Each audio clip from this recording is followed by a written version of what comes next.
Hello. 25th May is commemorated every year as World Thyroid Day. This particular day has been chosen to increase the awareness regarding thyroid gland related disorders. Today we will talk about hyperthyroidism. What is hyperthyroidism? It is a condition when the thyroid gland is secreting more hormones than it should. Now, normally the thyroid gland secretes T3 and T4. And this it does under the stimulation of another hormone which comes from the pituitary gland known as the TSH. Now what happens is when the thyroid gland is over secreting, for some reason it is increasing its secretion of the T3 and T4, then we have this condition which is known as hyperthyroidism. Now generally what happens is when the T3 and T4 are being secreted, it is being controlled by the TSH. So if there is an increase in the T3 and the T4, it gives a negative feedback to the pituitary gland and the TSH level gets suppressed. So if you're testing the blood, the thyroid function status in a patient with hyperthyroidism, you'll get raised T3, T4 and you'll get a low TSH. The patient who is presenting with hyperthyroidism may present with various symptoms. The symptoms of hyperthyroidism may be varied. One symptom may be weight loss. So the patient comes to us saying that, I'm eating a lot, I'm feeling very hungry, and in spite of that, I'm losing weight. There can be tremor of the hands and feet, and in severe condition, the patient has shaking of the whole body. There may be palpitation. He's aware of his, increased rate of the heartbeat. The patient can present with symptoms of the eye. That means at times the eye becomes prominent and it looks like as if it is, bounding out, a condition which is known as proptosis. The eyes might become red, and in severe conditions, there might be problems with the vision. There can also be increased gastric movement in that, he's getting loose motion on and off.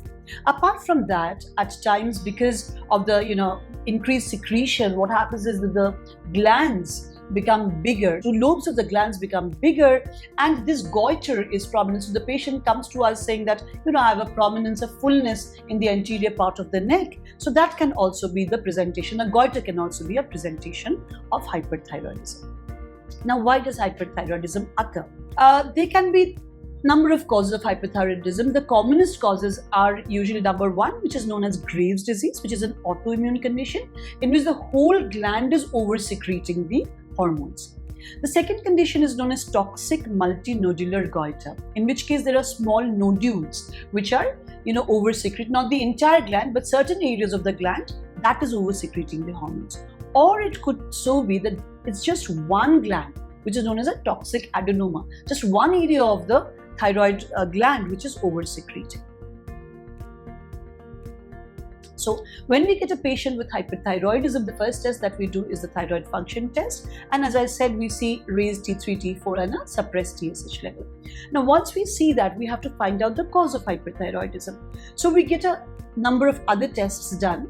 Number one could be an ultrasound, which would help us understand. A better test would be something which is known as a technetium thyroid scan, which gives us an exact idea about, where is it over-secreting? Is it the whole gland? Is it a patchy area? So that way it would help us understand whether it's a Graves' disease or is it a toxic multinodular goiter. There are also certain other tests that your doctor would be doing, like an anti-TPO or a TSHR receptor antibody, which helps us understand about the, the functional status of the thyroid gland.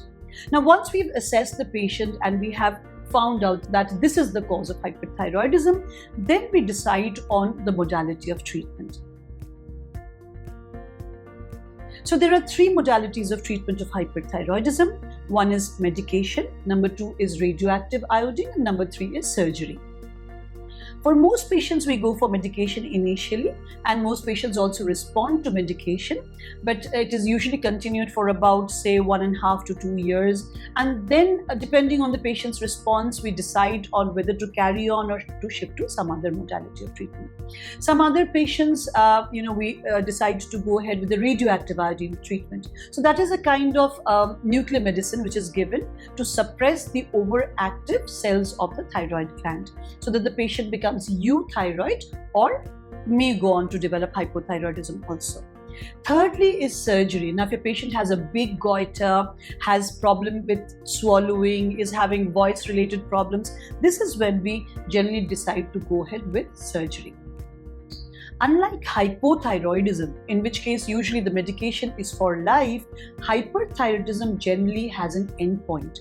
So, we would want at the end of therapy, at the end of 1.5 or 2 years or 2.5 years, your patient should become euthyroid. So we see a lot of people continuing the medication for years on end without consulting their doctor, which is a wrong thing to do.